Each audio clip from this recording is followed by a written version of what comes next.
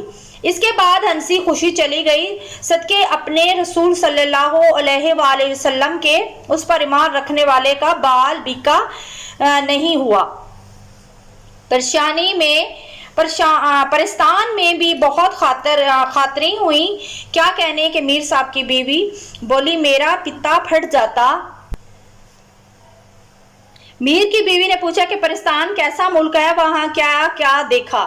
سدانی بھی، مجھے وہ قصہ یاد آتا ہے تو کلیجے پر سانپ لوٹنے لگتا ہے۔ پرستان کی شہزادی جس کے جوڑے ٹانکنے گئی تھی بہت سے ہوئی، دوسری پریوں نے بھی بہت منتیں کی، یہیں رہ جاؤ، مگر میں نے ایک نہ مانی۔ سدانی نے کہا، سدانی خیر، اب میں تم کو اپنی بیتی کہانی سناؤں۔ بیگم، یہ وہ دن تھے کہ نواب اعظم الدولہ بہادر کی اکلوتی بیٹی کے بیاہ کی تیاری ہو رہی تھی اور مار جوڑے سل رہے تھے۔ اول تو مجھے رات دن وہیں رہنا پڑا۔ کام ہلکا ہو گیا تو دن کو چلی جاتی اور شام کو اپنے گھر چلی آتی، لیکن ایک روز جیسے بچے مکتب سے بھاگے ہیں، میرا بھی جانے کو جی نہیں چاہا اور کئی جگہ سے بلاوے آنے لگے اور نہ گئی۔ شاید کتنے میں دن نہائے، جمعے کا دن تھا اور کتنے دن نہائے ہوئے ہو گئے تھے۔ خوب نہائی، شام ہو گئی۔ بونٹ پلاؤ مجھے بہت بھاتا تھا۔ بونٹ اس کو کہتے ہیں کہ جو سبز چنوں کا جو پلاؤ ہوتا ہے اس کو بونٹ پلاؤ کہتے ہیں، تو وہ مجھے بہت بھاتا تھا۔ ماما سے بونٹ پلاؤ بنوایا، تھکی تھکائی لیٹی تھی، اتنے میں جھٹ پٹ ہو گیا، پلاؤ دم پر تھا۔ باہر کسی نے آواز دی، سدانی بی کو سرکار نے یاد کیا ہے۔ جس طرح بیٹھی تھی اسی طرح فوراً چلی آؤ۔ میں جیسے ہی بیٹھی تھی ویسے ہی سفید چادر سر پر ڈال کر پالکی پر سوار ہو گئی۔ کچھ دیر بعد مجھے معلوم ہوا کہ میں خانم بازار کی بجائے کسی جنگل میں ہوں۔ میں نے ڈر کے مارے پوچھا کہاں لے جا رہے ہو؟ ایسے میں ایک بے ڈھنگی شکل کا آدمی جس کے منہ بکرے کی طرف اور ٹانگیں گدھے کی طرح تھی کہنے لگا پریشان مت ہو، ہمارے بادشاہ نے آپ کو بلایا ہے، وہ سامنے ہمارے بادشاہ کا محل ہے۔ واقعی پالکی ایک عظیم الشان دروازے پر جا رکی، یہاں تیز روشنی پھیلی ہوئی تھی۔ اتنے میں ایک پری آئی اور کہا کہ بادشاہ اور بیگم تمہارا انتظار کر رہے ہیں۔ میں آگے بڑھی اور اندر ہزاروں پریاں تھی۔ ایک باغ تھا جس کا ہر درخت سونے، چاندی اور زمرد کا تھا۔ چلتے چلتے ہم ایک سجی سجائی بارادری میں پہنچے۔ نمیرے کے نیچے یاقوت کے تخت پر بادشاہ بیگم اور ایک 14-15 برس کی لڑکی بیٹھی ہوئی تھی۔ ان کی پوشاکیں بہت خوبصورت تھی۔ میں بہت ڈری، مگر بادشاہ نے کہا کہ ڈرو نہیں، ہم سیدوں کی بہت عزت کرتے ہیں۔ میں دل میں خوش ہوئی کہ یہ لوگ مسلمان ہیں۔ اتنے میں خاصا چنا گیا، لیکن میں نہ روئی تھی اور نہ روٹی تھی اور نہ سالن۔ یعنی خاصی کا مطلب ہوتا ہے کہ دسترخوان جو تھا وہ سجایا گیا اور اس میں نہ تو روٹی تھی اور نہ سالن، بلکہ ایک بالشت کے پودے پھلوں اور پھولوں سے لدے ہوئے تھے۔ ایک پھل توڑ کر منہ میں رکھو اور جسے کھانے کا خیال دل میں لاؤ وہی مزہ آئے۔ توڑے ہوئے پھل کی جگہ فوراً نیا پھل نکل آتا۔ پانی کا خیال کیا تو یاقوت کا گلاس خود بخود منہ کے ساتھ آ کر لگ گیا۔ پھر شہزادی کے کپڑے لائے گئے۔ میں نے کہا کہ آج سو جاؤں، صبح کام شروع کروں گی۔ بادشاہ بیگم نے کہا کہ پرستان میں دن رات نہیں ہوتے، بلکہ ایک ہی موسم ہوتا ہے۔ واقعی میری آنکھوں میں نہ نیند تھی اور نہ تھکاوٹ۔ میں کام میں مصروف ہو گئی۔ میں جلدی جلدی کام نپٹا کر گھر جانے کا سوچ رہی تھی کہ میں نے ایک جوڑا تیار کیا تو ہر طرف واہ واہ ہو گئی۔ اب کیا تھا، دنوں کا کام گھنٹوں میں ہونے لگا۔ پریشان میں وقت کا احساس تک نہ تھا۔ اگر میں اپنے ہاں اتنا کام کرتی تو کم از کم سال لگ جاتا۔ مجھے پرستان میں بھی اپنا کھنڈر جیسا گھر نہیں بھولا تھا۔ میں وہاں سے آنے لگی تو بادشاہ نے کہا کہ شہزادی کی شادی دیکھ کے جانا، مجھے واپس آنے کی جلدی تھی۔ بادشاہ بیگم نے بکر گدے جن کو حکم دیا کہ سدانی بی کو ان کے گھر پہنچا دے اور پالکی میں انعام و اکرام بھی رکھ دیا۔ میں پالکی میں بیٹھ گئی اور پالکی ہوا سے باتیں کرنے لگی۔ میں نے بادشاہ کا دیا ہوا انعام و اکرام دیکھنا چاہا، مگر اندھیرے میں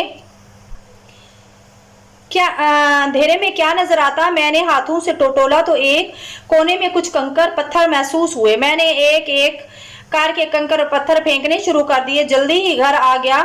ریوڑی پالکی میں رکھی گئی تو چراغ جل رہا تھا۔ روشنی میں دیکھا تو پتہ چلا کہ جسے میں کنکر اور پتھر سمجھ رہی تھی وہ تو ہیرے اور جواہرات تھے، بس 2-4 ہی باقی تھے۔ میں نے اپنا نصیب سمجھا اور گھر پہنچی تو دیکھا بونٹ پلاؤ جیسا چھوڑ کے گئی تھی ویسا ہی ہے، چاولوں پر ابھی دم بھی نہیں آیا تھا۔ بڑی بی نے کہا اتنی جلدی واپس آ گئی؟ میں نے سوچا نہ جانے پرستان میں کتنے مہینے لگ گئے اور یہاں ابھی چاولوں کو دم بھی نہیں آیا تھا۔ میں نے بڑی بی سے کہا کہ بھوک لگی تھی اس لیے رستے سے ہی واپس آ گئی، اب انشاءاللہ کل جاؤں گی۔ تو خلاصہ ہمارا مکمل ہوا، تو آئیے چلتے ہیں سوالات۔ سوال نمبر 1 ہے سیدانی بی نے گزر اوقات کے لیے کون سا پیشہ اختیار کیا؟ اس کا جواب ہے کہ سیدانی بی نے نیک گھرانے کی بیٹی تھی۔ مرہٹہ گردی میں ان کا خاندان تباہ ہو گیا۔ برس دن کی بیائی بیوہ ہو گئی۔ دوسری شادی کرنا معیوب سمجھا جاتا تھا۔ مغلانی کا پیشہ اختیار کیا۔ درزن اپنی ہنر مندی کی بدولت رنڈیپا گزار دیا، یعنی کہ بیوگی کا جو عرصہ تھا انہوں نے درزن بن کر گزار دیا اور درزن سے ہی انہوں نے اپنا یہی درزن والا پیشہ اختیار کیا، اور مغلانی کا پیشہ جو ہے اس کو درزن کا پیشہ کہا جاتا ہے۔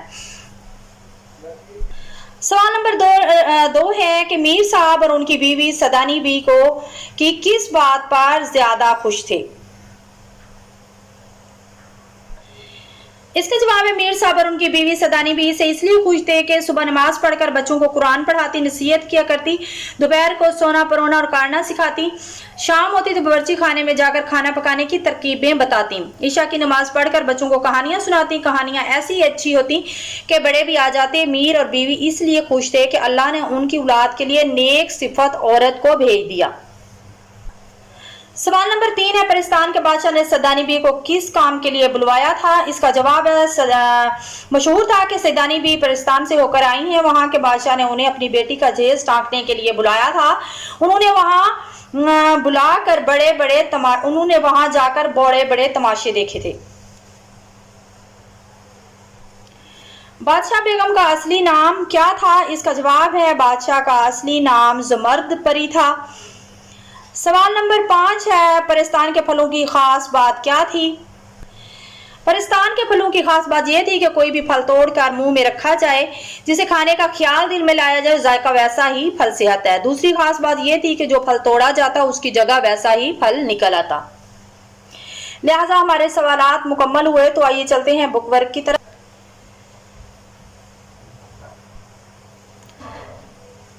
سبق پرستان کی شہزادی کس مصنف کی تحریر ہے؟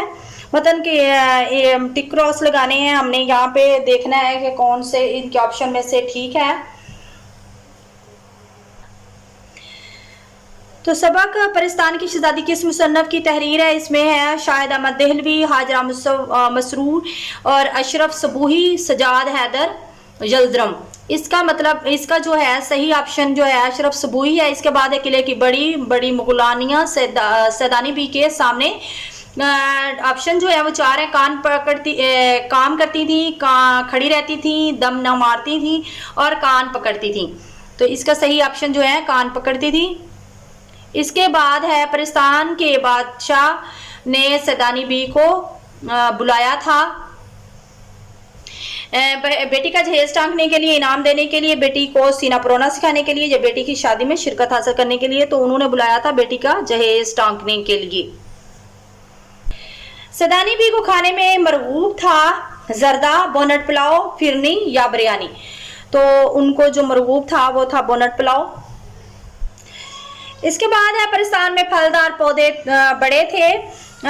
اس کے 4 آپشن ہیں، بالشت بھر، 6 فٹ، 1 فٹ کے یا غز بھر کے۔ تو یہ تھے بالشت بھر۔ اس کے بعد ہے پرستان سے سیدانی بی کو انعام میں کیا ملا تھا؟ روپے، پیسہ، کنکر پتھر یا خلقت اور زیورات یا جواہرات۔ تو اس میں اس کا صحیح جو آپشن ہے وہ جواہرات ہے۔ اس کے بعد ہے کالم الف کا ربط کالم بے سے کریں۔ تو ہمارے پاس کالم الف ہے، کالم بے ہے، اور اس کا جواب جو ہے وہ ہم لکھیں گے کالم جیم میں۔ مرہٹہ گردی کا جو متعلقہ الفاظ ہے وہ ہے تباہی، اور اس کے بعد ہے میر صاحب، اور اس کا جو متعلقہ الفاظ ہے وہ ہے خوش مزاج۔ یہ والا جو آپشن ہے اس کا ہے خوش مزاج۔ اس کے بعد جو تیسرا ہے، اس کے بعد جو تیسرا آپشن ہے انڈا شہزادی ہے۔ تو اس کا جو آپشن ہے وہ ہے کانا دیو۔ اس کا جو ہے آپشن جو تھا انڈا شہزادی کا وہ کانا دیو تھا۔ اس کے بعد تھا بکرا گدا، بکر گدا۔ تو اس کا جو صحیح آپشن ہے وہ ہے جن۔ تو یہ جن جو ہے وہ اس کا صحیح آپشن ہے، تو اس کو ہم یہاں پہ لکھ دیں گے جیم کالم میں۔ اس کے بعد ہے ہنر۔ تو اس کا جو صحیح آپشن ہے وہ ہے دھاک۔ تو لہٰذا آپ بھی جب پیپر حل کریں تو اس کو کراس لگانے کی بجائے، اس طرح مطلب کہ لائن لگانے کی بجائے آپ کالم جیم بنا کے اس میں الگ سے لکھ دیں، تو ایک تو سمجھ بھی آئے گی اور دوسرا آپ کا ٹائم ضائع بھی نہیں ہوگا۔ تو لہٰذا آج کا سبق ہمارا مکمل ہوا، ہمارا کالم مکمل ہو گیا۔ تو اس کے بعد چلتے ہیں ہم خالی جگہ کی طرف۔ سبق کے مطابق درست الفاظ کی مدد سے خالی جگہ پر کیجئے۔ ایک وقت تھا کہ ڈیش میں سیدانی بی کا بڑا مقام تھا۔ تو اس کا جو صحیح لفظ ہے وہ ہے قلعہ۔ سیدانی بی کو مغلانی کا پیشہ اختیار کرنا پڑا کیونکہ اس کے والدین فوت ہو گئے تھے، تجارت میں خسارہ ہو گیا تھا، یا وہ بیوہ ہو گئی تھی، تو وہ بیوہ ہو گئی تھی تو اس لیے ان کو یہ چن۔ اس کے بعد ہے کہ اس نے کہاروں سے کہا کم بختوں منہ سے کچھ تو ڈیش کہو، پھوٹو، بولو۔ اس کا صحیح آپشن جو ہے وہ ہے پھوٹو. پرستان میں اسے ڈیش لے گیا تھا، جن، پری، ذات، فرشتہ. تو اس کا صحیح آپشن جو ہے وہ ہے جن، یہی لفظ اس ڈیش میں آئے گا. بادشاہ نے اسے ڈیش انعام میں دیے، زیورات، جوہرات یا ملبوسات. تو اسے جوہرات دیے گئے. تو لہٰذا آج کا سبق ہمارا مکمل ہوا. تو ہماری ویڈیو کو لائک کریں، شیئر کریں، چینل کو سبسکرائب کریں تاکہ تمام معلوماتی ویڈیو آپ تک پہنچتی رہیں. ڈسکرپشن میں نوٹس لازمی PDF کی شکل میں ڈاؤن لوڈ کر لیجئے. اور نیکسٹ ویڈیو میں ملتے ہیں. اپنا رکھیے خیال. اللہ حافظ.